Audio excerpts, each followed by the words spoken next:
Hi, I'm Nancy Stafford. In the 5 years I worked alongside Andy Griffith on Matlock, I played a lawyer whose job was to defend the innocent. That, of course, was fiction. But the reality of innocent human beings needing to be defended from evil and evil people has never been greater. Right beneath our noses, all across America, in every community, large and small, there's an epidemic, and I don't use that word lightly, of young girls and boys being sold and bought as sex toys. They're trafficked like drugs, inanimate objects for the pleasure of the buyer. It's become a $38 billion a year industry. These children are contraband, and America has become CONTRALAND.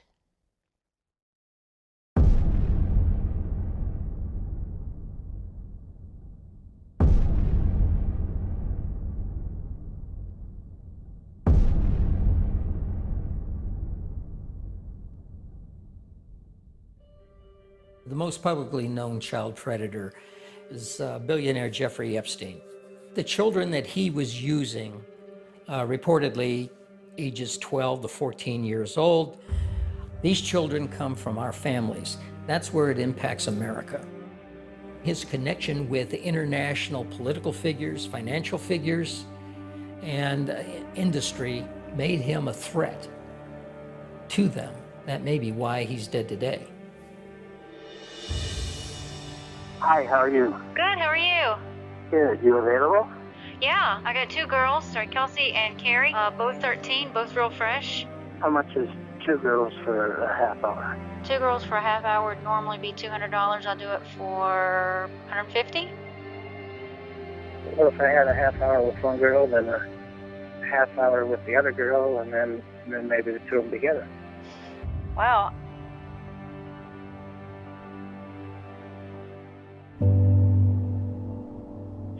Are you still in Paragoula? Yes, sir, we are, but the girls are sleeping right now. We won't be open until a little bit later on. I believe that we should be able to make ourselves available for you at about 1 o'clock, if that's okay. The normal rate is $100, half an hour, $150 for an hour, unless you want both girls. And then, I'll be willing to bargain with you about that, because you seem like such a nice guy. Yeah, these are physically my own girls. I've got a really small operation, but I take real good care of them.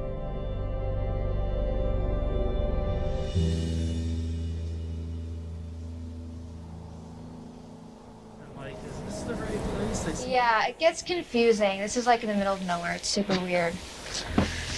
Okay. Yo, you can come on in. You can go ahead and sit on the couch. I'm gonna get a drink. Do you want any water or? Water's fine. Okay. I take really good care of my girls. I like to make sure that they're safe. Be nice to them.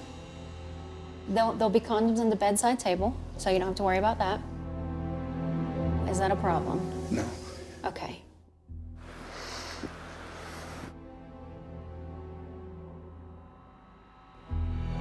Lacey, sit down. Sit down. Sheriff Sullivan! Bad boy! Sheriff Sullivan! Show your hand! Show your hand! Fuck! We're down!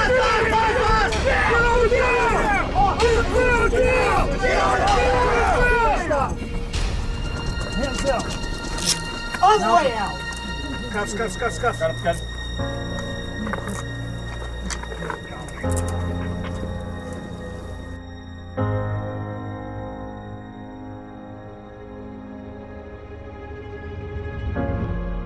Craig Sawyer is the most qualified individual to handle the mission for interdicting child predators and child sex traffickers. Former Marine, former Navy SEAL, not just Special Warfare SEAL, but a member of SEAL Team 6, federal law enforcement officer from the standpoint of being a federal air marshal, plus working on an individual basis with other government agencies. I feel like as a warrior, You know, I'd been a Marine, I'd been a Navy SEAL, I grew up as a fighter, and I realized that, man, yeah, I'd spent the first half of my life going up against terrorists, serving as a counter-terrorist operator in the counter-terrorist unit, and that was a worthy contribution. But as I learned more about child trafficking and the harm and abuse of the most precious and innocent and helpless and defenseless, I just realized that I couldn't look myself in the mirror without doing what I could to combat those who are harming the children. Who am I if I can't stand up for the smallest and most defenseless and most innocent and precious among us? What kind of warrior can't even look after a child? I was freshly 17 and grew up in a single parent home, so I never met my dad. So when I met this guy who said all the right things, and he took everything that he knew about me and used it against me. Like, I had to do it, or else I was gonna lose something that I felt like was holding me together, because I was still a kid. The most horrible things that happened when I was out there was at the hands of the buyers, and they prey on that, and they just do whatever they want. They're hurting people, and they're doing years and years and years of damage.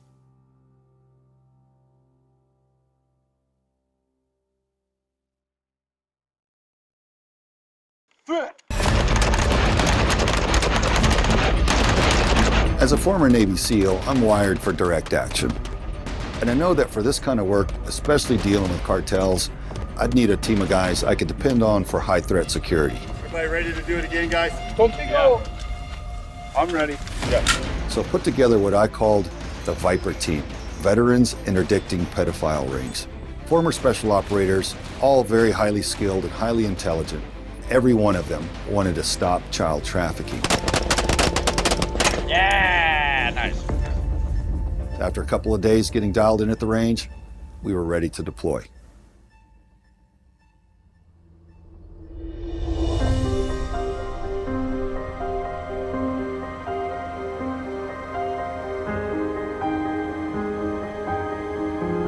When I discovered that thousands of children, little boys and girls, were being brought across our southern border to be sold for sex, I felt this is where I needed to go first, the V4CR Valley. So you got this peak right off of our 10 o'clock over here? I think that's Scout Hill. I'm going to show you these Scout Hills here. This would be extremely difficult to find these scouts hiding in these mountains. You know, there's little caves and stuff up in there, and they tuck themselves back in there, and they're very good at what they do. The better they are, the more they make from the cartel. So not this peak, but this one right over here, and mostly on the south side. Yep, I'm going to put it out your side, and we're going down. Between 2006 and 2012, 75,000 children were brought into the United States and probably put into the pedophile pipeline. When author Tom Clancy created his legendary spy character, Jack Ryan, Clancy based him on a composite of 4 real-world intelligence operatives. But Jack Ryan was mostly inspired by one man, Jack Farmer. He is one of the top intelligence, counterterrorism, and criminal investigative specialists in the world. Drugs and alcohol are used by pedophiles in a grooming system for these children. They're used to groom them, to initiate them into pedophilia for the purpose of rape, and also to control them. After a while, they develop addictions, and from the addictions, then they see a way to cope. After a certain period of time, though, some of them just can't cope. They will commit suicide. If you don't have it, After completing their aerial reconnaissance, Craig and his Viper team coordinate with federal and local law enforcement, who are first-hand experts in how and where traffickers are exploiting our borders. For wearing all that camouflage was try to conceal his heat signature on FLIR. The Viper team then works up a mission plan in their Tactical Operations Center. Then it's off to the border to do some more recon. expecting to encounter the traffickers in action. All right, we're about to roll into the V4CR Valley in Arizona, close to the southern border. It goes from Arizona to San Diego, California. It's the most significant hotbed of activity of illegal migration and narcotics and human trafficking into the continental United States. So even our federal and local law enforcement won't roll into there without multiple vehicles and significant support. So we should be able to get a look at what's going on there, but we'll definitely have to watch our six.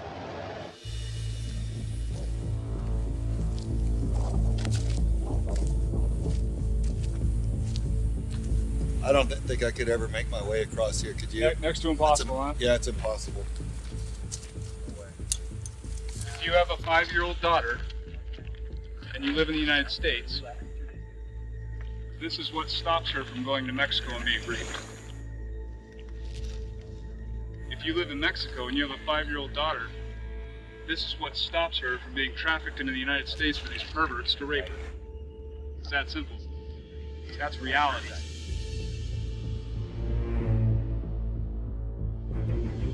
The Viper team's goal is to locate the cartel spotters and make it harder for them to get their human cargo across the border and into the U.S. For many young kidnapped boys and girls coming through Mexico, this is where their journey begins. Well, if I wanted to know who was coming in here, I'd have someone up there because it's easy to drop them off and pick them up if they're living here in town or something, to have them up there watching. But otherwise, push them further back with high-powered optics to see the dust trails of the vehicles coming in, and they'll be able to count vehicles and see if it's law enforcement, you know, SUVs, or what kind of activity that they could expect from that. There are about 75 cartel organizations that are controlling and trafficking women and children. Now, this is slavery, something that we had controlled and gotten rid of 150 years ago. Craig and his team move in to conduct recon in an area where all major mountaintops are occupied by cartel spotters. This is where we're camped out right now. There's 2 drops on the north side and there's 1 drop on the south side. This is where the scout's sitting that we were told about yesterday. Right. If he's sitting up there, that's a good sign that there's groups being pushed through.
That's his head there.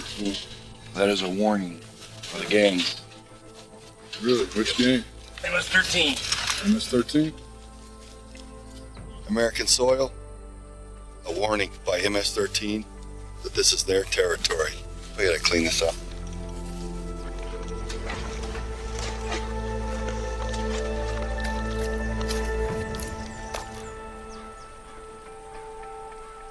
A bit farther down, the team arrives at an active border crossing spot.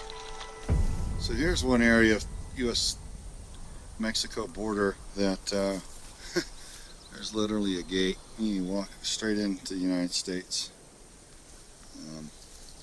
from this gate. So if I were to step right there, that literally would be Mexico. Now, last time I was down here, see this rickety little barbed wire fence up this hillside. There was literally little to no barbed wire at all, just a couple strands almost laying on the ground. That actually has been repaired a bit since I was down here. There are some minor improvements being made. I mean, this is, folks, you know, this is our border. And in moments, they spot the cartel traffickers with their human contraband. For now, the traffickers' operation is disrupted as they have specific schedules to keep. But once the Viper team leaves, they'll eventually complete their journey straight into the United States.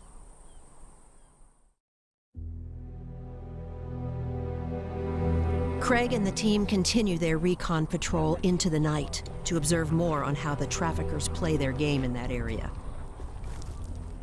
Using night vision and thermal image devices, the Viper team was able to report signs of heavy traffic to law enforcement.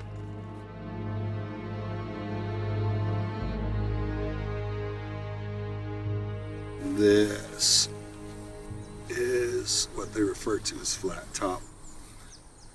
And it's another cartel scout location where they keep scouts up there year round. And also right here where I'm sitting, but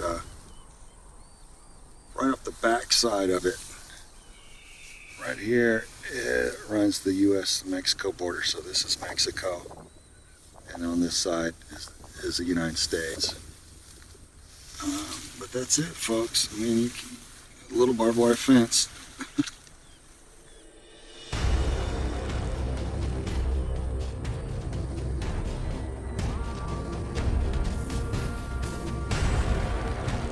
There he is, you see him? He's walking up on them rocks. Holy shit, yeah, there he is. Got it. Well, he just turkey peeked right there, his head. Yes, I see him. Oh, shit, yeah, he just to the left. And I got to tell you, one of the things that really angered me as a warrior, an American citizen, was seeing that there are cartel scouts that are allowed to live on the mountaintops inside the United States and report with radios and circumvent our law enforcement. And that these cartel scouts live up on these mountains year round, and they're resupplied on a regular basis, and they're allowed to stay there. It's unthinkable, it's ridiculous. Since when do we give the enemy the high ground and just allow them to operate in our own home?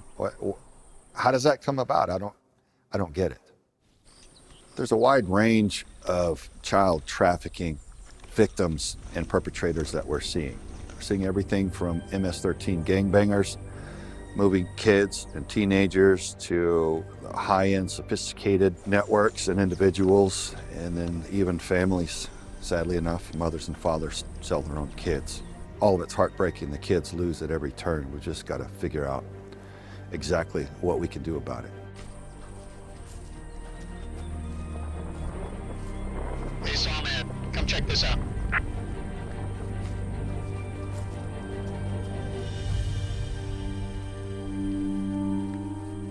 Looks like we just missed dinner.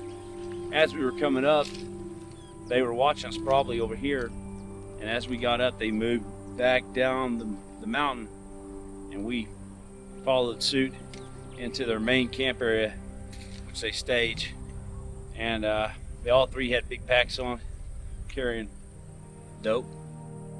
It shut down this little route for a while. I think the most important thing, man, is we ran across the little kids' tiny backpack, man. Is put things in perspective. Food, little shoes, like, man, unpassable almost, man. The network is very powerful. Criminals are organized, and I think it's time that we good people organize to fight back for our kids. After all, who are we if we can't look after our own offspring?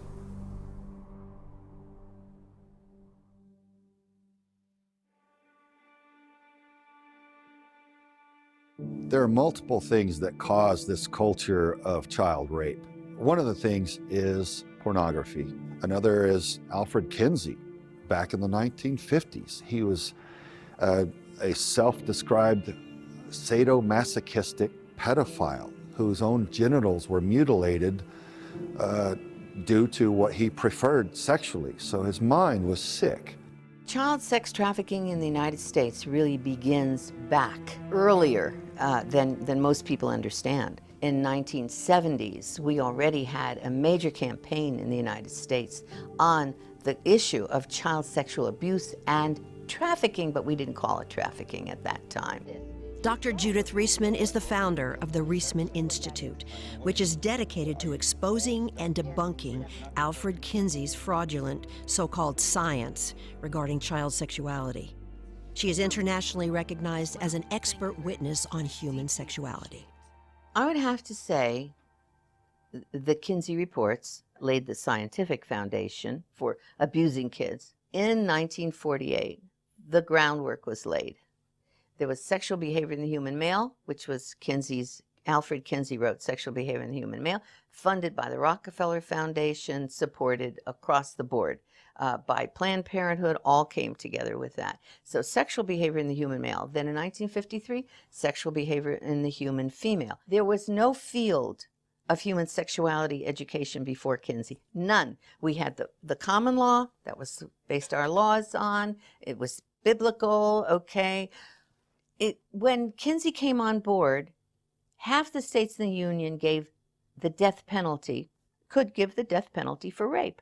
The other half, life in prison. Now we have all these feminists, properly complaining that rape is treated, in a casual way. Well, this all comes from something. It all emerges out of something. And that something, that kind of dehumanization that is picked up by the media from the academic world, pushed through the schools, through first just the universities, then the junior high schools, the high schools, then now the kindergarten, all that then lays the groundwork for where we are. It seems like a percentage of Americans perceive Kinsey as someone who opened up the discussion for sexuality and that was a good thing. But what I think a lot of them fail to see is that he was a sadomasochistic pedophile, and what he did was horrific. And so his studies were falsified, and since they were, it seems to me like his studies and the doctrine that have followed need to be gone back, reversed, denounced, disavowed, and replaced by more wholesome and healthy real science, whatever that actually is, but not to take the falsified studies of a sick mind and accept that as science. You're talking about a man who, he didn't just use images of children, he used real children. He used real children, and he had charts and graphs of orgasms that a child was supposed to have an orgasm, a 5-year-old, a 4-month-old. One was a 4-year-old that allegedly had 26 orgasms in 24 hours. Now that's around the clock experiment, right? So this was research that was established and was believed by the American public, by the whole world, really. And the whole thesis behind his research was that children are sexual from birth. Children are sexual from birth, which then gets funneled into the mindset of the public, and it becomes the foundation of human sexuality education. Hugh Hefner, at age 22, he was a virgin in college. He read Kinsey, and that radicalized him. He said, oh, Kinsey's the scientist, I will be Kinsey's pamphleteer. So what comes out of Playboy is the stream of pornography, which is at the base of your trafficking world, absolutely. The stream of pornography. 15 years later, we got Penthouse. 10 years after that, we got Hustler, and then it hasn't stopped, right? But the impetus for that came from the academic world, came from Dr. Alfred Kinsey's fraudulent data. And look at all the harm it's caused. Enormous harm. Alfred Kinsey should have been arrested, so should all his teammates have been arrested. The Kinsey Institute's still alive and still educating the public. And now we are seeing the explosion, and the end result is the massive abuse of children, as well as directly related, the trafficking of children, because you can't separate the grooming of children from the trafficking of children. Most of us start out in the business as children because what adult would make that conscious decision? Not very many. My mother had a drug problem and she wasn't pretty enough to make any money, but I was. I really wanted my mom to love me, and I also didn't want her to be sick. So that's how it started.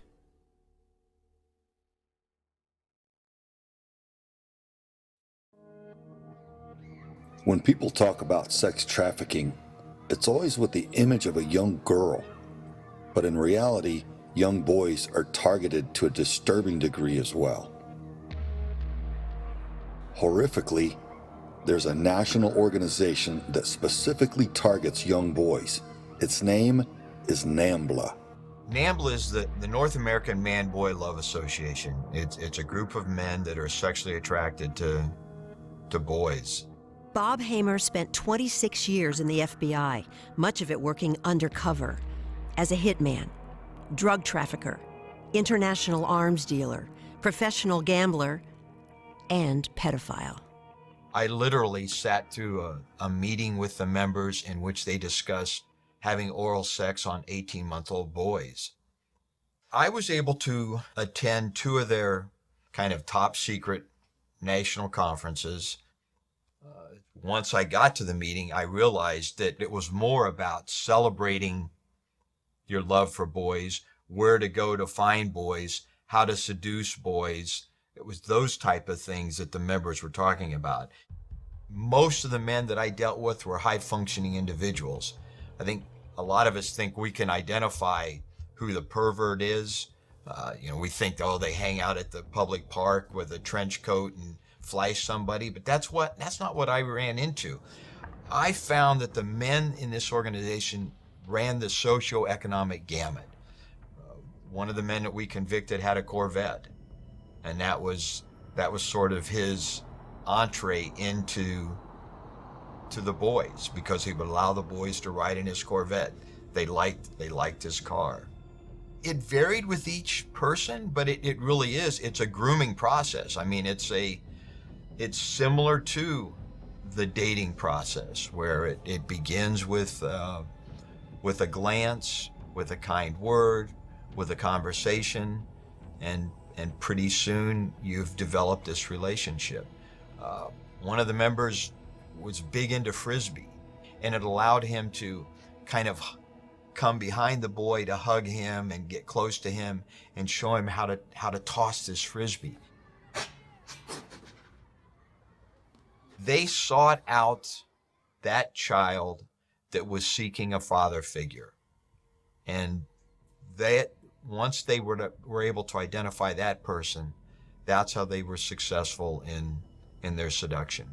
I will only apply this to NAMBLA. I am not an expert I'm not a child psychologist. I'm not trained in psychology.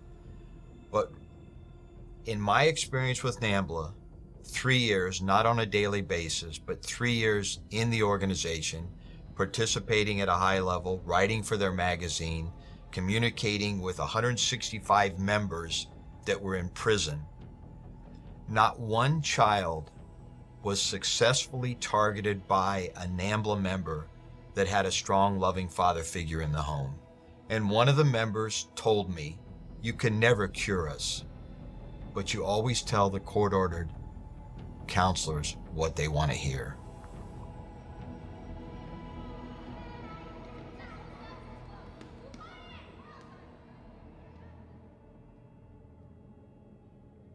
If I had the ability to communicate directly to child traffickers and child predators, it would really be 2 parts. Number one, it destroys the lives of the children. It's not okay. If you try to tell yourself just because you're getting off on it doesn't make it okay for the victim, because I interview the surviving victims all the time, and their lives have been shattered.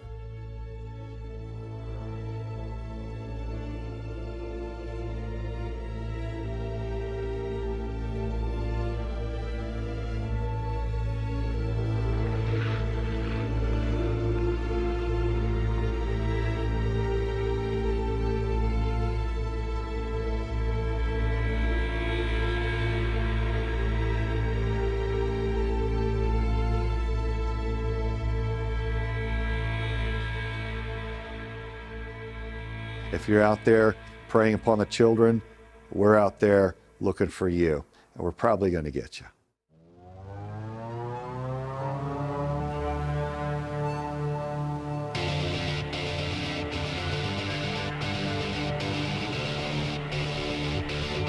The Viper team's research has discovered a spike in underage prostitution in a suburb of Guilford, Connecticut.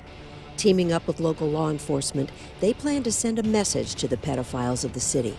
You seek out sex with a child, you go to jail. We're going to head to the police station, meet the chief of police, along with the DA, liaison with them, coordinate, and map out exactly how we're going to operate together to get this operation done.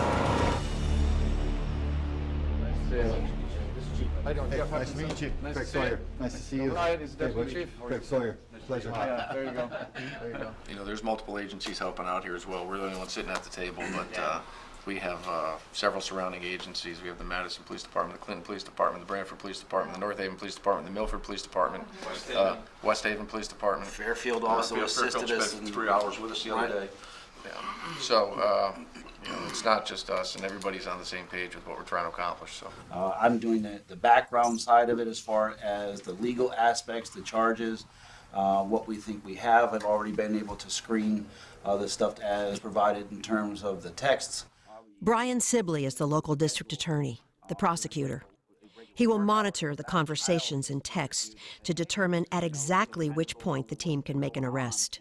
In most cases, they won't even have to wait for the perp to arrive at the house.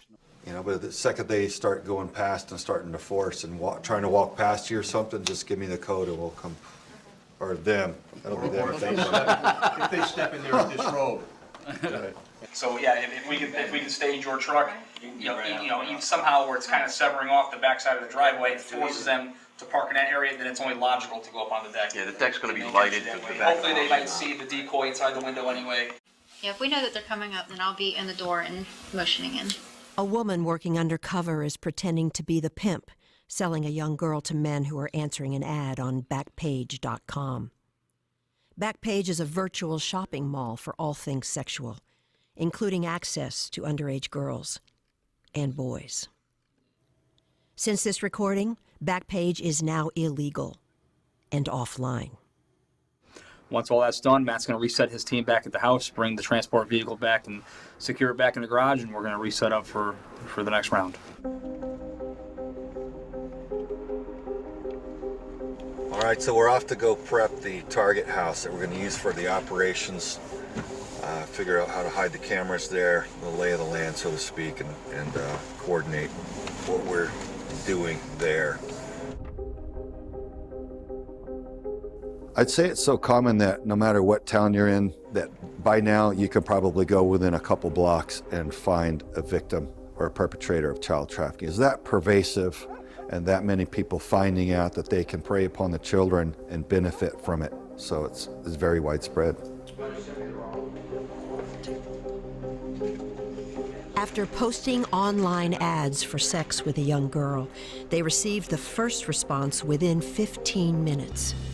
Within 30 days, they received over 5,000 responses, locally.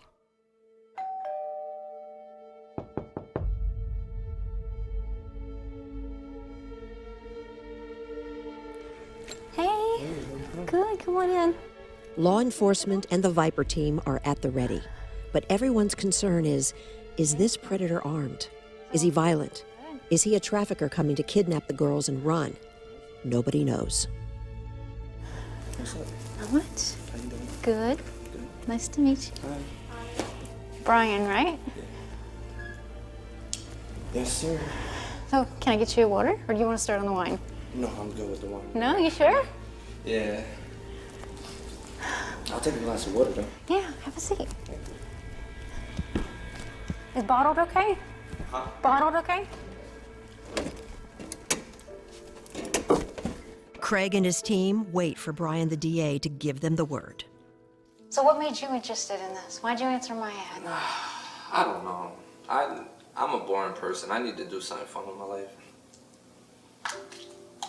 All I do is go to work and go home. Mm-hmm. I don't do nothing else. I mean, I'm not gonna lie, at first I was thinking it was kind of sketchy, but that's why I kept like, not like hassling you, but I just wanted to make sure that I was alright, because Right. there ain't nothing in this world worth my freedom, you know? Yeah. No, I feel the same way. It's a risk putting an ad like that out on Craigslist. Yeah, because you see a lot of, excuse my language, but you see a lot of crazy people up there. Yeah. So I hope you don't mind that I actually invited somebody to come along. What's going on? How you doing, buddy? You're here to party. Not so much. How you doing? Well, if you let me know what you got in mind, maybe I can be of assistance. I don't know. I not really. Like I said, I get a little nervous, you know. And trust me, I don't want no problems. No, I understand that. Well, I understand a few more things too. Yeah. What's like what? I know you're into family play. I did that one time with a cousin of mine. She got so drunk one time, and it was just like, oh. She came on to me, and I was just like, yeah, well, I'm not into it, and this, that, and the third. And then she like started grabbing me and touching me or whatever, and I'm like, nah, bro, I can't. And then I got up with her, and then that was that. All right. Well, what drove you here today? What made you decide, okay, I'm gonna come and do this? Nothing. Just like I said, man. I'm sorry. Keep your hands out of your pockets. No, it's just my phone. Yeah. Yeah. Keep your hands out of your pockets and have a seat, please. Okay. You know what? I don't even feel comfortable right now. And even when I first walked in, I felt a little awkward. Yeah. Well, I think you felt awkward because you've been a bit of a bad boy. Bad boy. That's the code word. Yeah, and Stand up right now. Hands behind your back. Yes, sir. Do it now. Yes, sir. That's out. Turn in. Anything on you shouldn't have weapons, so you poke me. No, sir. Keep my ID on. Yes, sir. All right, stay right there. Turn and face me. Give me a search, please.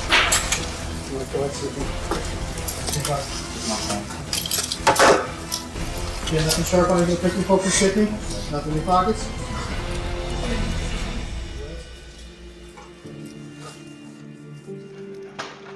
The first predator is taken away to be booked with attempting to have sex with a minor.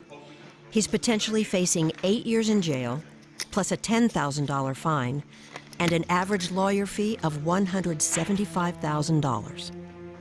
He'll be a marked man for the rest of his life, registered as a sex offender.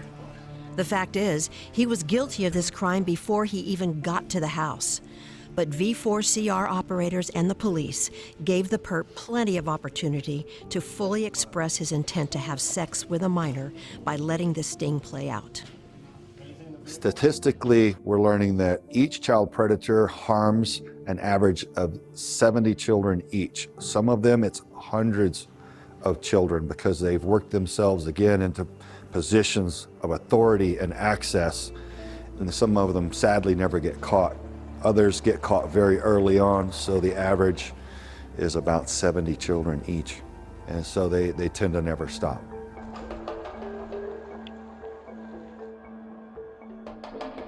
As darkness falls and the temperature begins to drop, a second predator arrives.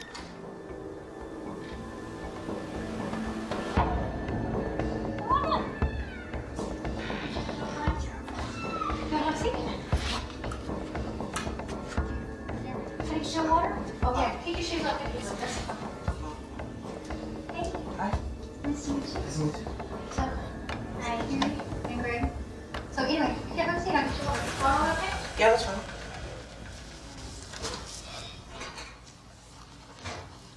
So how was your drive? Cold, Yeah. but I like it, so. Ugh. What? What's wrong with the Like cold? cold? Yes. Gross. So, Mm. I hope you don't mind. I have a little surprise. I kind of took it upon myself because of what we've been talking about. Okay.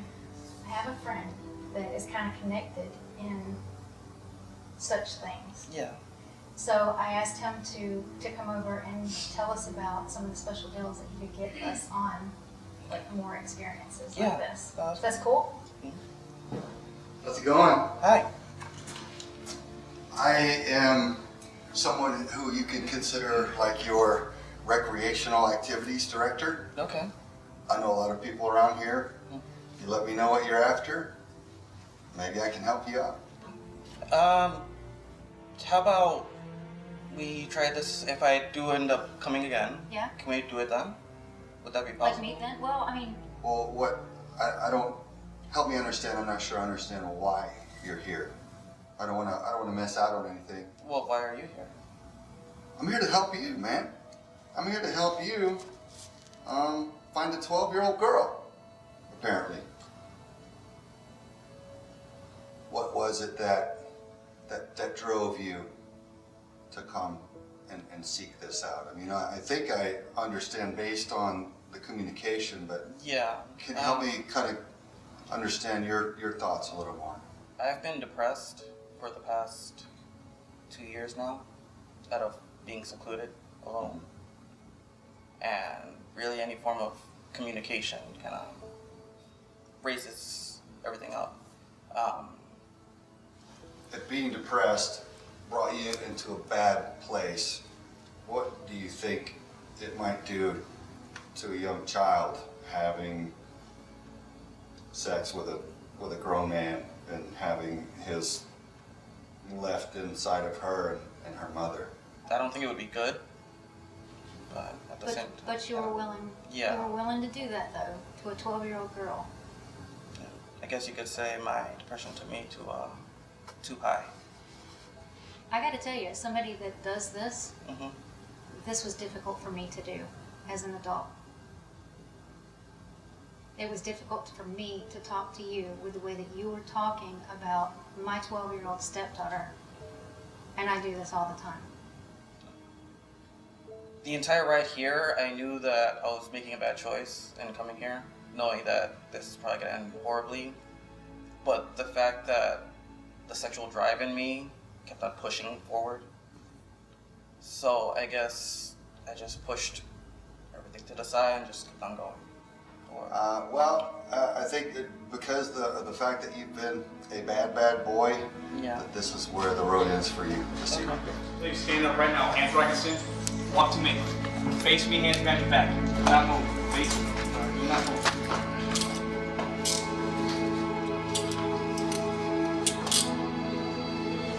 Can you bring them? Yeah, we'll bring them. Yeah, we'll bring them. them. You're the only one to see the ride. You're not going to say.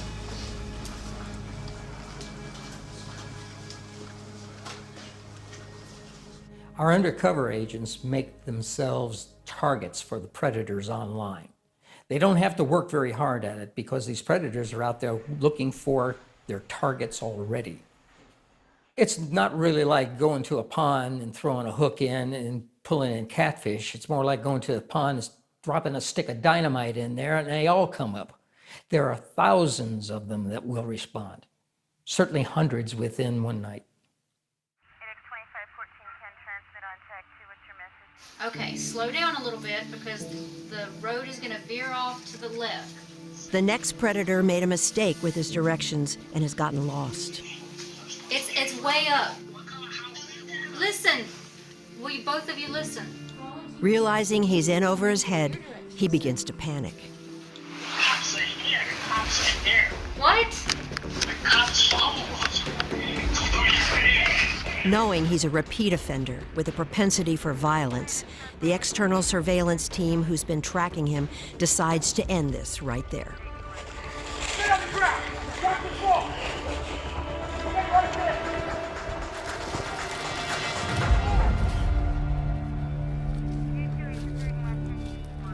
This predator chose to include a friend to give him a ride to a 13-year-old's house and commit a felony sex act with a minor. What a piece of work. We're take those off, but we're not gonna. I want you to drive, so you just relax a little bit, okay? Just want you to calm down. Can you tell me what happened, sir? Guys, can you get evidence officer to secure this stuff here? Can you tell me what happened, sir? Can you tell me what happened, sir? Go grab a bag. Can you tell me what happened, This sir? go back to the house. We're going to talk to you in a minute. What's your name? Can you pick it up and just secure it? Clear for transport? Clear for transport. So make sure you call that mileage, all right? Are we going to be transporting No, she's driving the car, following us. She's not under arrest, so okay.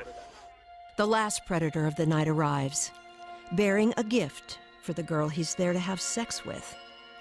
A birthday cake for a 12-year-old who just turned 13. Hey, come on in.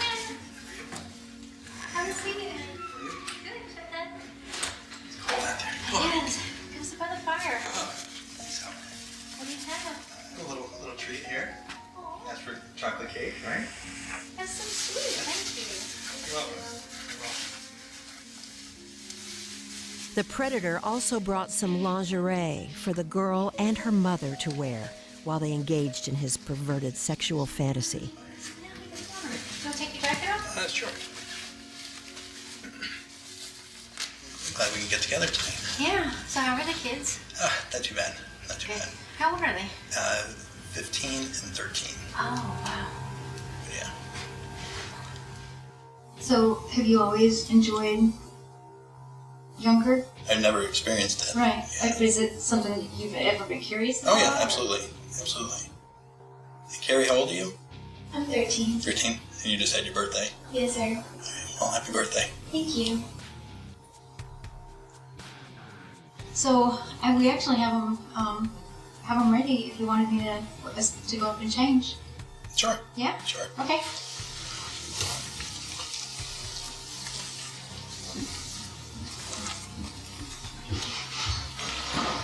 Hi there, buddy. Hey, how are you? Good, good. Have a seat for me. Don't worry. I'm right over there. Just sit down. I'm gonna take off. Bad boy! Bad boy! Hands where I can see him right now. Hands up! Hands up! Hands up! Now behind your back. Do not move.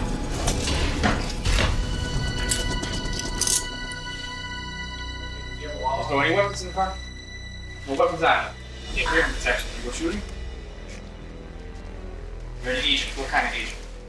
You're a federal agent? With what agency? You have a weapon on you in your car. He worked for the Treasury Department. Specifically, it was the IRS Criminal Investigation Division. The man had children of his own, and he showed up at the site wanting to have sex with a 13-year-old girl after just dropping his own children off. He was even so sick as to bring a birthday cake because he was told by our undercover agent that the girl was having a birthday. And so he was going to use this cake to help groom her to whatever his specific desires were. If this individual was with you, with your children, had seen your children, it could have been the same thing. If he's willing to jeopardize his oath to the country to the point where he wants to break the law like that, he'll do it with anything. In accessing these pornographic sites and dealing with child pornography on government computers, they're opening up our IT infrastructure to our nation's enemies. The industry itself is run by criminal organizations. Many cases, foreign governments. Even the images that are passed can have embedded code in them, which will further jeopardize our IT infrastructure. And we're talking about government agencies here, all the way from the Department of Defense, DEA, Department of Justice, the Treasury Department, the IRS. They're actually compromising those infrastructures to the point which makes it a national security issue. As nice a man as he might think he is, putting him in jail is the best thing for him. There, he'll have time to get counseling and perhaps change his life for the better. The running, the hiding, the guilt will finally end, and he can get the help he needs.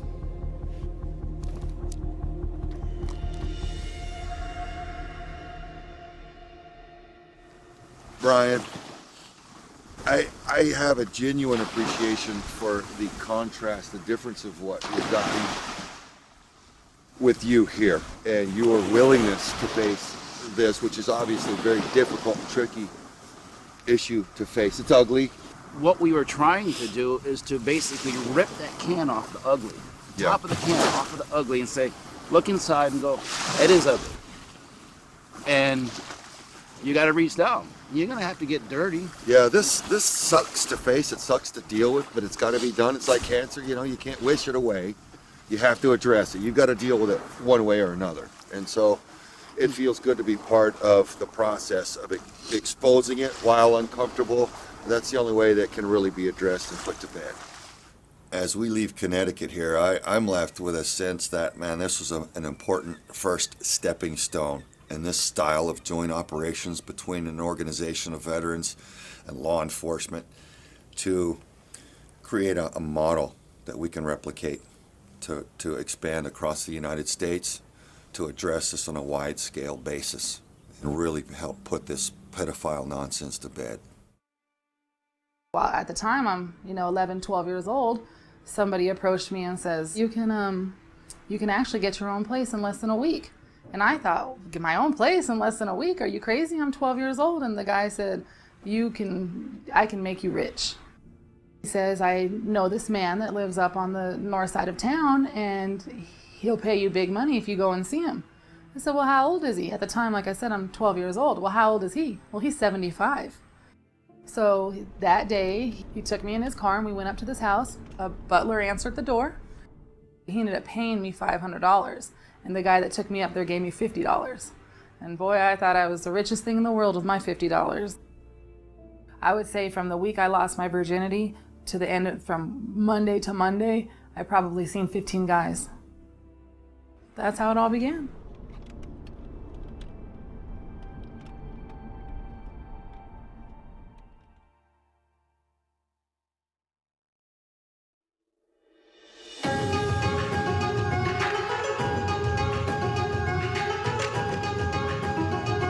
Thailand is known for its ancient ruins and ornate temples, but it's also known as the top destination in the world for sex trafficking.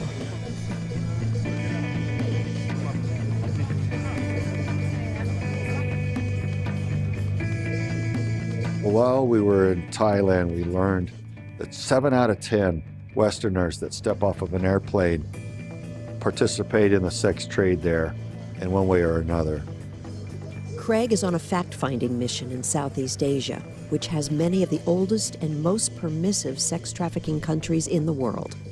He wants to find out how local anti-traffickers are dealing with the problem and how their solutions might translate to his work in the United States.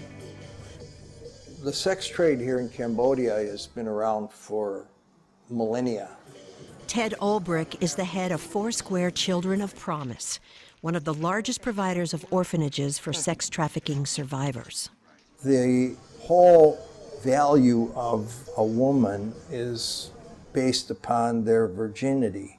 And once they become broken, quote unquote, which is the term that they use here, they are not considered marriageable. So that's a big issue. Then you have these women, they've come out of the countryside, and a huge percentage of the girls, especially, that grew up in the rural provinces were never considered worthy to educate. And so when the factories opened up, many of the workers that come in are illiterate young women, and they find that they can earn more money in that sex trade than they can working in a garment factory. ពេលដែលគេជួញដូរខ្ញុំហ្នឹងគឺខ្ញុំត្រូវថ្នាំសដោមគេបាត់ហើយហ្នឹងគឺខ្ញុំអត់ដឹងថា And that time she want to jump from the guest house to the ground floor, like when she want to kill herself. Shanae was trafficked until she was 19. Her family didn't have enough money to feed themselves, so they locked her in a guest house and brought men to her there. And sometimes she go out with for the sex, and they just pay her for $50, and sometimes the mother need the money, so she has no choice. Just go with the man and take $50. Thankfully, Destiny Rescue is one organization that is doing something about it. Working closely with the police, their undercover agents contact girls who want to get out, and then stage fake raids so no one suspects the girls are leaving for good. Once we get the intel, obviously then it's passed on to the cops here, and then the case will start. That's what we're pretty much doing tonight, is trying to locate the miners, get as much information as we can, and then put a case together. Armed with a list of girls who desperately want to escape, Destiny Rescue and the police strike late that night.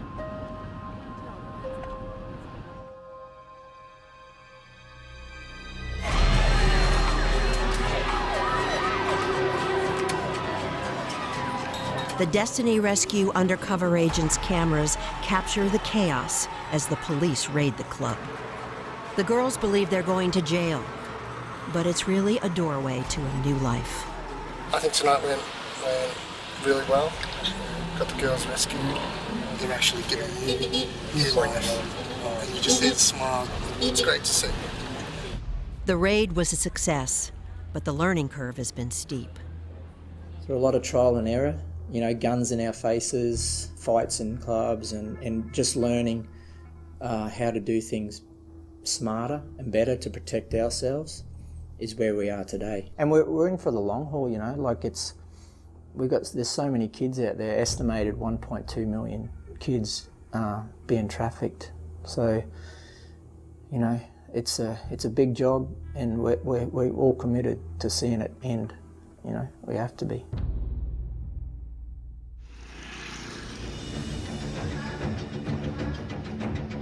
After the raid, I wanted to know how some of these organizations helped the girls to get back to a normal life, and I came across a truly unique ministry called SWAT Ministries International, led by John and Chrissy Espy.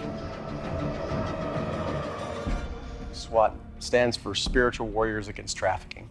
The rescuers come from all over the world, a lot of them from the US, some are local, but they're plumbers, electricians, fathers, brothers, regular people that aren't Superman, superhero. They don't have law enforcement or SEALs and background and stuff. So they need something while they're in, because they're not in the best of situations. They're, as you've seen, going into the backyard of the enemy's territory, you know, and it's not always safe. You know, what we do is we come alongside organizations that go undercover to bring children from prostitution, from slavery, and we give them the skill sets that they need to protect themselves, to protect the kids, to do their jobs more safely and effectively. Besides training current and future undercover rescuers, they also provide self-defense training to trafficked survivors, giving them back some of the power they lost. Everybody has a heart for the kids. Everybody, you know, has a burning desire to see these kids rescued, and I do as well. But what my heart is really like, God just burdened my heart for, is the guys going undercover, the rescuers. That's my heart is like, that's who that's my boys, and if anything happened to them, it would break me more ways than I could possibly imagine. I learned a lot from running operations with Destiny and from SWAT Ministries International about how to take my team to the next level. And after a month of running joint operations with them, it was time to go back home and apply this new knowledge with my own team.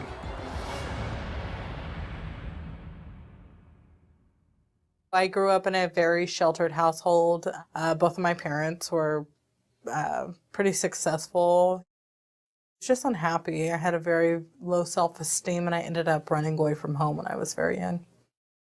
And I met a 30-year-old man who asked me if I wanted to go to a party, and I told him yes. At the time, I was still a virgin, so I was innocent, and he took advantage of that innocence. I don't ever feel like I'm going to be the same. I feel marked. Some days I just want to sit there and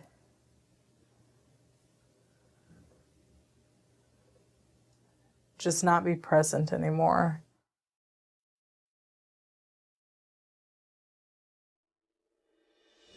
My wife woke me up in the middle of the night, crying, saying, "Oh my God, baby, it's Aspen. She's been raped." And I could hear Aspen screaming into the phone. In March of 2017, I was held hostage at knife point and taken, and I was sexually assaulted over the course of around 5 hours. As you might imagine, with my background and capabilities, I had all kinds of things rushing through my mind, and I got on the phone with my daughter to try to get her to stop and pull over so we could get sheriffs to intervene and react and respond to where she was, and she wasn't stopping for anything. She was hysterical. This guy just came up to me and started talking to me, and that's when he pulled a knife out of his pocket. And he said if I don't do what he said, he was gonna kill me. And so we start walking across the road, and along the way, he would stop and pull into like a lot and sexually assault me multiple times down the road.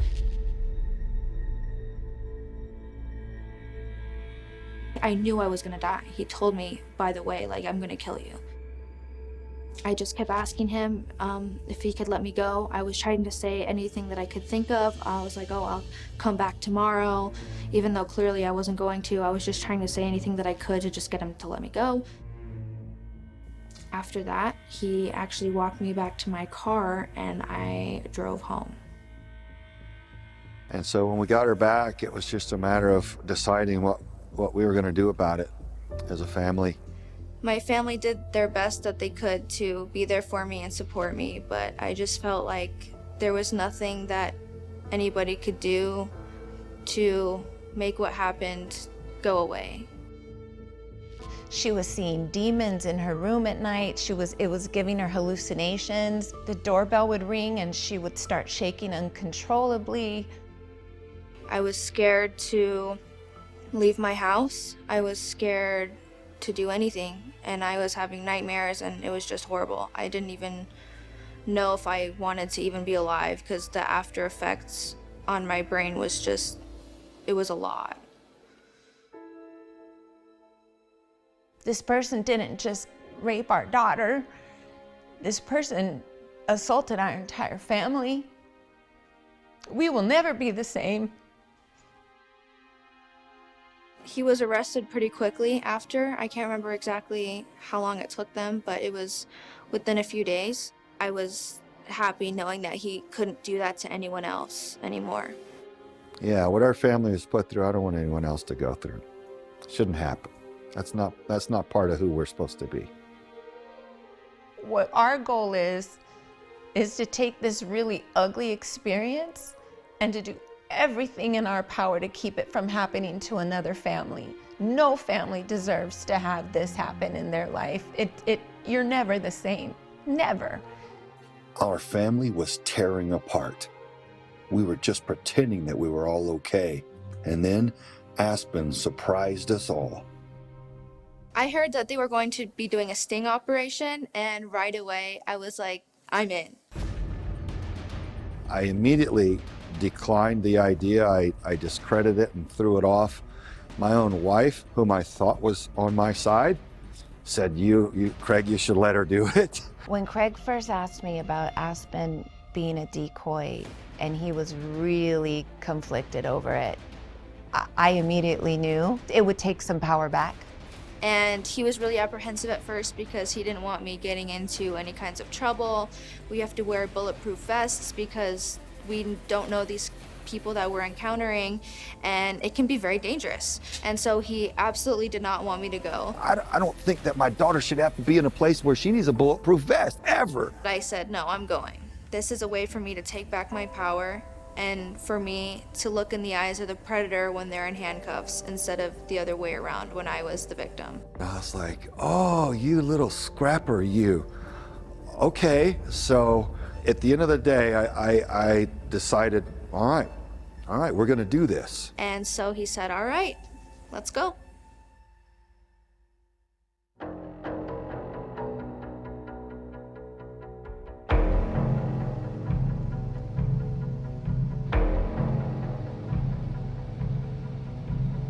Okay, we're stopping at the Parowan Police Department for liaison and morning briefing with them on our joint operations. How's it going? Good. Tam Carpenter. Hey, Chris. Sorry, nice to meet you. Craig.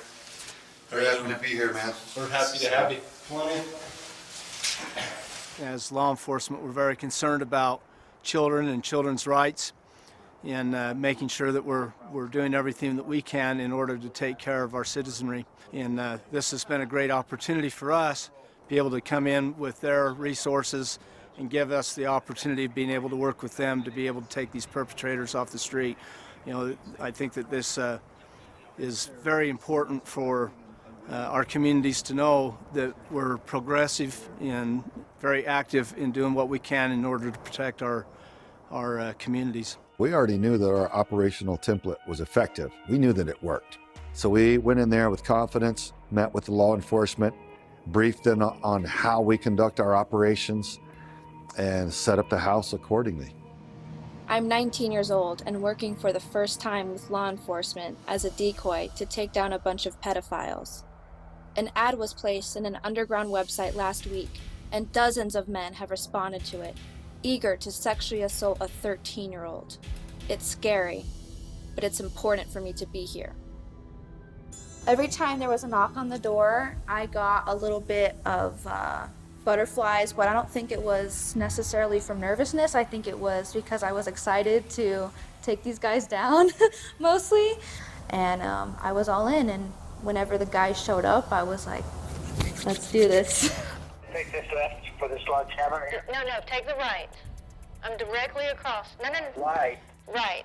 Keep coming straight, and then you'll take the right. You can see my truck there. Yeah, I see you. You can just pull right up there behind my truck. Okay. All right, Kelly. See you at the door in a minute. All right. Bye-bye. Thank you. All right, we agreed on $100 to get him in the door. Alexa, play classical for focus. Make him knock. You remind me of my grandpa. Hi, how are you? Can you take my shoes off? If you like, you sure can. Kelly, very nice to meet you. Hug? We don't get hugs. So let's take care of the $100. Okay. Awesome, thank you so much. So, can I ask you to tell me, just a little bit about yourself? Well, I am married, have a family. My wife and I are happily married, but haven't had any intimacy for years, although she's a very good woman. Right. You have just the two girls? For now, yes, in this location. When we get back to the southeast, we'll have more girls, but these are the two that I like to travel with the most. These aren't physically your girls then? I take care of them. Okay, I understand. Right, yeah. I was thinking that as your own daughters, but... Oh, no. Okay. They're like my daughters. I mean, they're my favorite girls. Okay. So, a half hour, I'd like them to choose which one's first. Okay. And then a half hour with the other girl. Okay. And then if things are going well, we'll agree on that right up front. Right, and so you've already paid me the $100 for that? Yeah. And then if everything's fine, then we'll do the two together. Okay, and then that'll be an extra $50 at that point? No, an extra $75. Oh, look how honest you are. Oh, that's nice of you. You're very sweet. You actually remind me a lot of my grandfather, and he was a great, great man. I really... Hello. Hello, sir. Good, how are you? I'm all right. My name's Craig, and I run an organization called Veterans for Child Rescue. And we pay attention to what goes on with the kids. And I appreciate anything that you can share with me on your journey here. I heard a little bit about your wife and understand the lack of intimacy lately. And so I get that part of it. Let me be very candid. I don't want any sex at all. I mean, that isn't my interest at all. I've been lonely. I'm very happily married. Are you with police or something? I'm not police. I run a veterans organization called Veterans for Child Rescue. I'm a veteran myself. I was an officer in the service, military intelligence linguist. Well, is there anything else you can share with me about what your understanding of the girls, of what your interaction with them, how that would have really impacted them? Did you consider that, or was it? Absolutely, absolutely. What do you think your impact on them is, as 13-year-old girls? Are they both 13? Yes, that was in the ad. Then I actually won't even interact with them if they're only 13. Well, that was in the ad. That was something that we talked about and agreed on. Or no, I'm sorry, not in the ad, but in the text that we had back and forth was their age.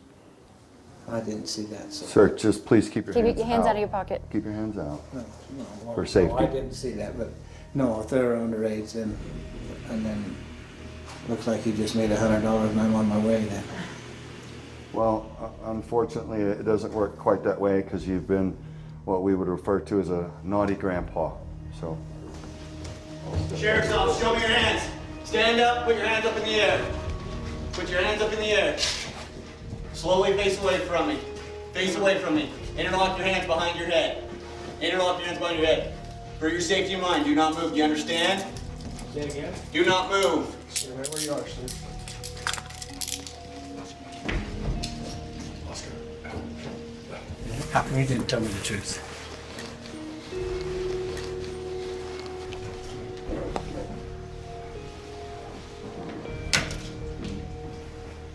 What did he say up here?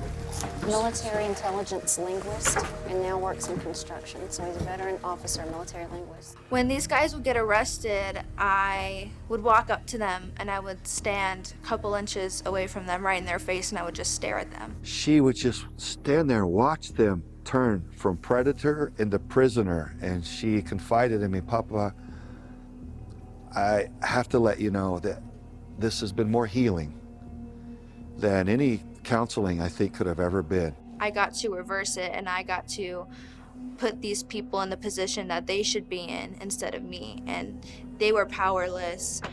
They were being taken down. They were being hunted instead of me. They were not going to be able to hurt anyone else anymore.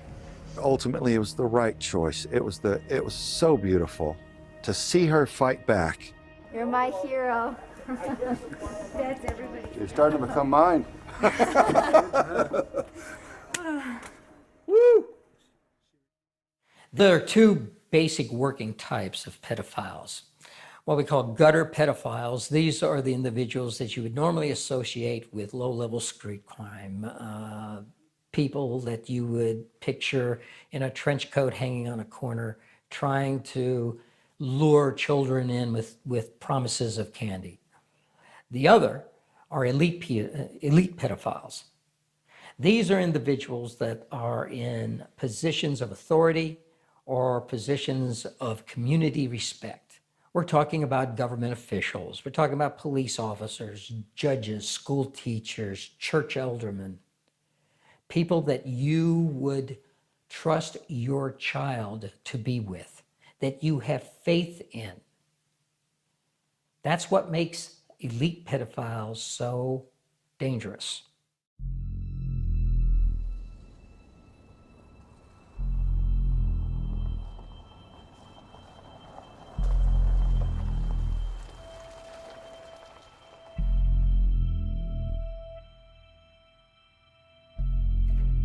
Okay, it's coming up the driveway, guys. Stand by.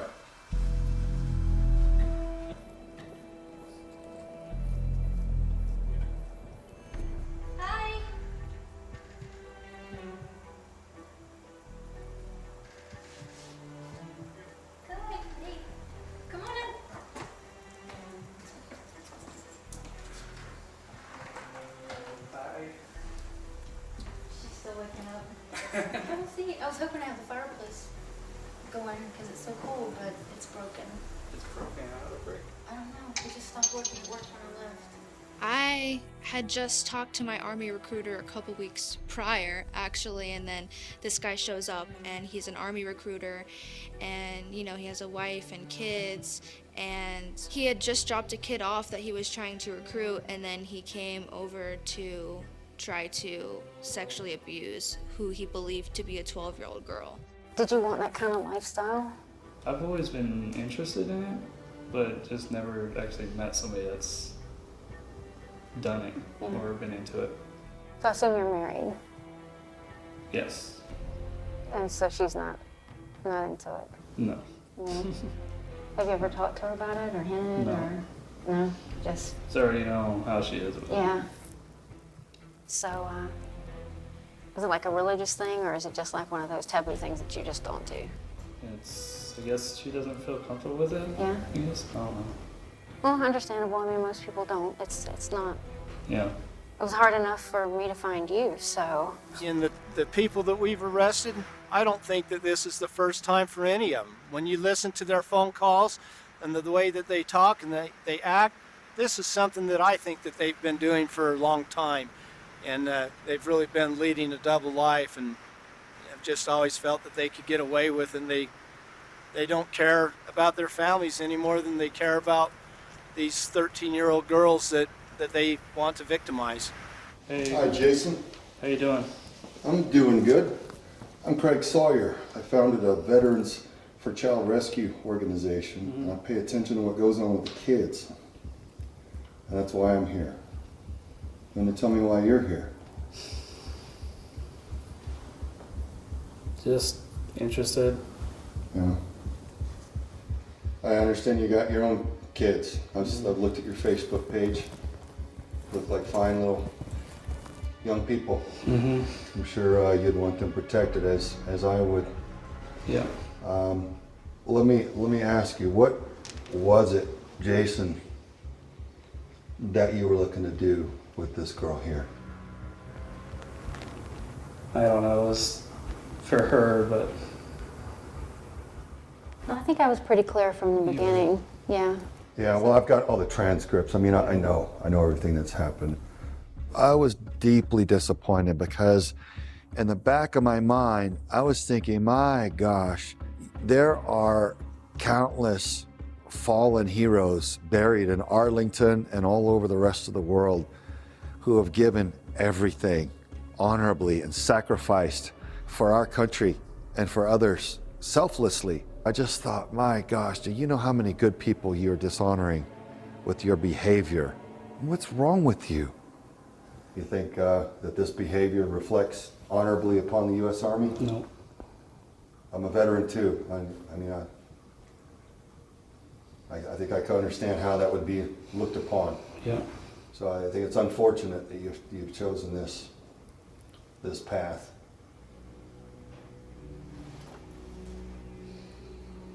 Tell me about your kids, man. They're 7 and 4. Both doing great in school. Yeah. Have they been involved in any sex with adults, you or anyone else? No. Would you want them to be? No. I gotta ask you, man, what draws the line for you between you coming here to my 12-year-old daughter and your own children? I don't know. Yeah, that's the scary part is I don't know either. That's the way it's got to go, Jason. Unfortunately, you've been a bad, bad boy. That's where it is for you today. Sheriff's officer, show me your hands. Please stand up. Stand up. Walk towards me. Face away. Slowly go down on one knee. Put your hands behind your head. Cross your ankles. No, keep your hands behind your head. Cross your ankles. For your safety of mind, do not move. Do you understand? Yep. Look to the left. Yep, got it.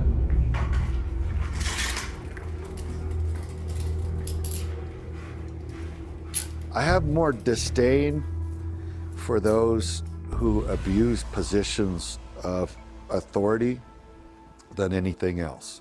And I think that they should be judged more harshly even than the other predators, because there's a position of public trust that is abused by some of these predators. They work themselves in a position as a judge or a chief or a teacher or a coach or something that we traditionally want to give respect and credibility to, and sadly the predators work their way into those positions. You know, their families are as much victims as these children are. They're not thinking at all about how it's going to affect their families or anyone else until we come up out of that stairwell and they realize that they're under arrest. And one of the things to me that's been really quite heartbreaking for me is to have to call their wives and say, we just arrested your husband for 2 counts of child rape. And it's very heartbreaking for me to have to tell them that their husband is a sexual predator. My gosh, he's supposed to be serving and protecting. He's got kids of his own. He's got the responsibility to protect the little ones. And so if our officials are in on it, we've got a problem. The sexual exploitation of children has increased exponentially. For instance, between 2003 and 2006, it doubled. It doubled again between 2006 and 2008, and then it doubled a third time from 2009 to 2013. It used to be that when we arrested a pedophile, we would find images that he was dealing in, maybe 100, 150. Today, though, we're up to 150,000 that we routinely find, and they go as high as 1.5 million. Why so high? Because they use it to trade. They use it to invest, and they sell those images to other pedophiles. This is a growing industry. That's why it's making so much money globally, especially here in the United States. The child pornography being watched is being performed by somebody. There is a perpetrator that is committing the offense. There's a child which is a victim. Whoever is watching that pornography is facilitating that child's rape. It's criminal. It's evil.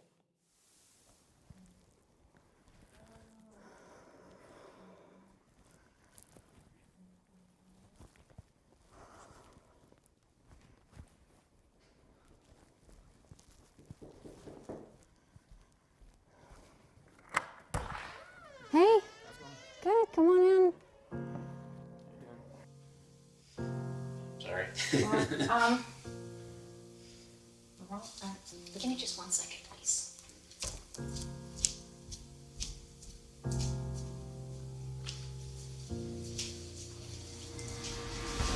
Sheriff's officer, show me your hands. Please, put your hands in the air. Stop right there. Put your hands in the air. Put your hands in the air. Get them out. I want a second dog. Turn around.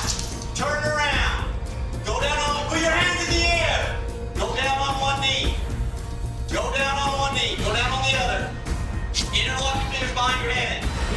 Being there with the law enforcement and the PIs and actually getting it done, and it was so empowering, and I finally felt the power that had been taken from me. I know that I have a long road to recovery, but after what happened to me, I can't look away. I will keep fighting against the exploitation of children, and I will keep fighting for a positive change.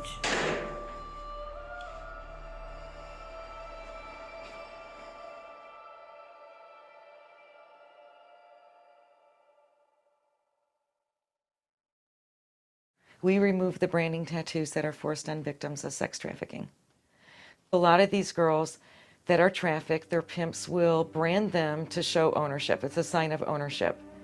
And so they come here and we either lighten and remove them, or we have affiliates where they can go to get them covered with something beautiful. The tattoos can come in a form of a name, a symbol, numbers, dates, crowns. It all signifies the ownership of the pimp. Some do get branded with hot knives, some on their genitals. I have a daughter that was sexually assaulted, and I seen the trauma that she went through and magnify that over and over again. It keeps me driven to do this. A lot of these girls are trafficked at a young age, 11, 12, 13, 14 years old. It is such a manipulation. They're seeking something that maybe they're not getting from home, or maybe they were bullied in school. The foster care system, instances like that. And these men know how to groom them. They're called Romeos or groomers, and they will say and do anything to gain their trust. They will even have dinner at their parents' house as the boyfriend to gain their trust. And once the trust is there, it's over. They go to a different state, or however this particular person does it. I feel anger, sadness, the whole thing. I try to give grace and forgiveness. And when we see these girls, a lot of times they're just happy, silly, and you wouldn't know, other than that we do know. And other times they're so traumatized, they're either angry or mean, even towards us, me and the technicians, or they're sad and quiet. And when they start to open up after we've known them for a little bit, the stories are something that the general public will never even imagine could happen.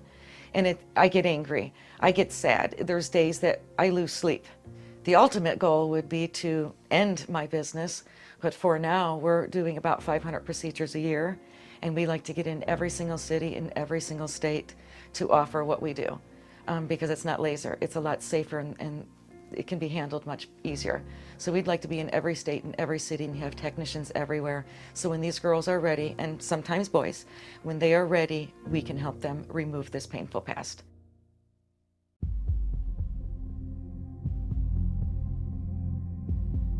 V4CR has built a coalition of nonprofits and non-governmental organizations, or NGOs, each addressing a different aspect of the child sex trafficking problem. Sold No More focuses on education and prevention, equipping children in schools with the knowledge of how to avoid falling victim to child trafficking. SWAT Ministries International is an NGO that trains volunteers to rescue children from traffickers and helps empower survivors with self-defense skills. Soul Survivor, Inc. removes the branding tattoos from survivors to help them recover their own identities. Veterans for Child Rescue exposes the threat through creative media campaigns and directly combats child sex trafficking by running joint operations with law enforcement to arrest predators. The Rancho Milagro Foundation helps bring healing to trauma survivors in a unique manner by using equine therapy. Aspen Sawyer has received healing at Rancho Milagro. Our comprehensive coalition does more together than each organization could do by itself, each using its unique gifts and skills to help overcome the trauma of child sex trafficking.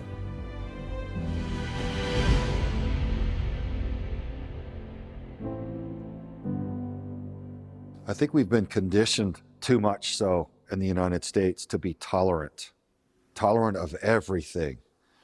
But there are things that we must not be tolerant of.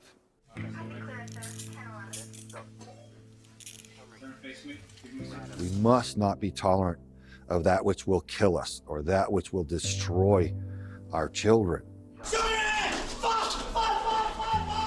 And so what I want people to know is that this is a situation that we can defend all American children and really all the children across the globe. I would like for this to grow into a global cause.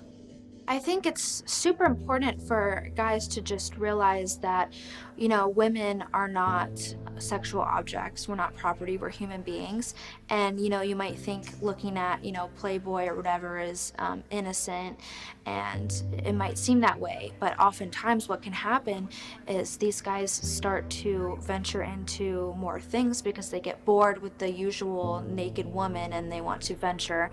And that's when they can get hooked onto child pornography and things that can be really harmful. And that's when they start to kind of think in their brain that women are sexual objects, and they start to treat us that way. Real men don't buy kids. Real men do not buy children for sex. Real men are strong, and we are protectors of the defenseless, and we certainly do not prey upon vulnerable women, and we certainly don't do it against and upon the defenseless and precious children. knock it off or we're coming for you. There's too many people that watch porn at a young age. There's these games where they actually get points for raping someone, and they're desensitizing that these are human beings. They're not toys. You can't buy them and hurt them like this. But as long as there's supply, demand, it will never end. The demand starts with the individuals that are lonely, that feel like they're not doing any harm. The demand starts with individuals that have sexual addictions that they're not willing to address. And the demand starts with individuals that feel like it's okay to buy men, women, and children. It's just disgusting. And we need, fathers to teach their sons right from wrong. And it's just really important because the victim is not at fault.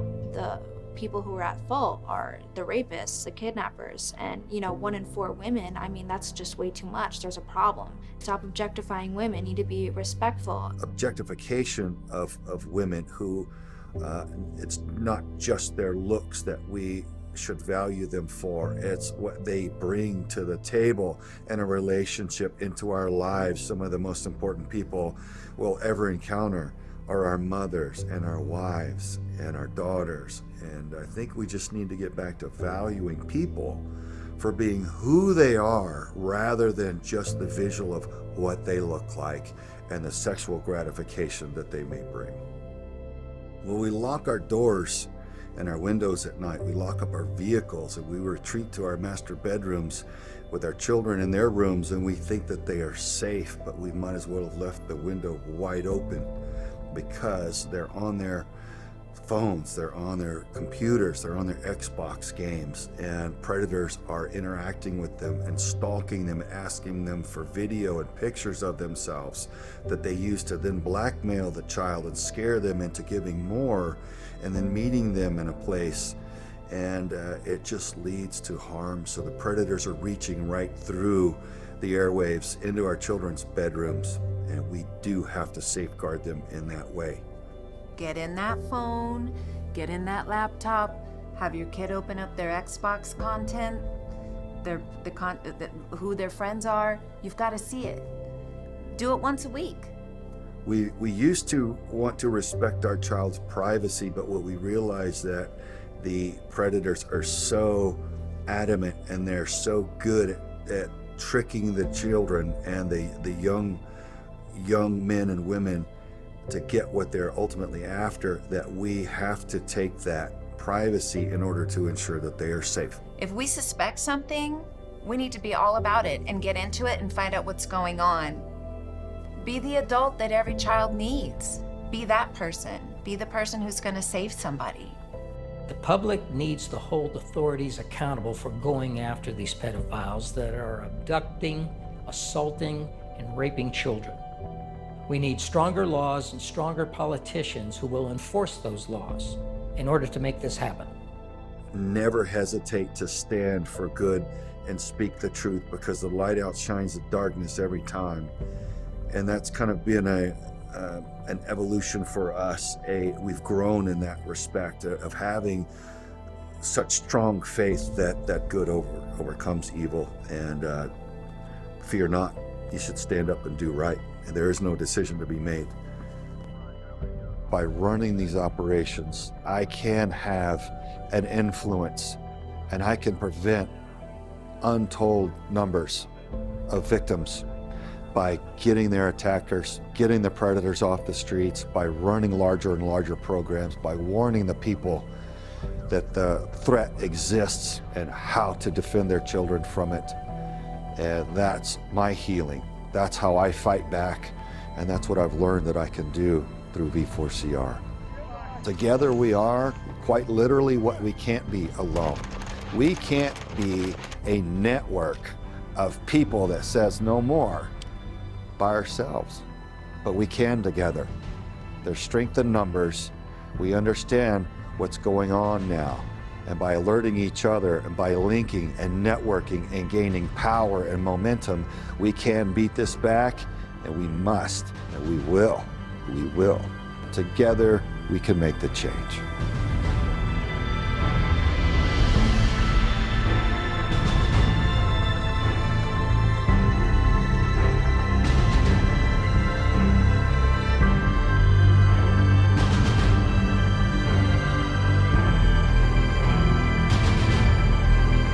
Take action. Go to vetsforchildrescue.org.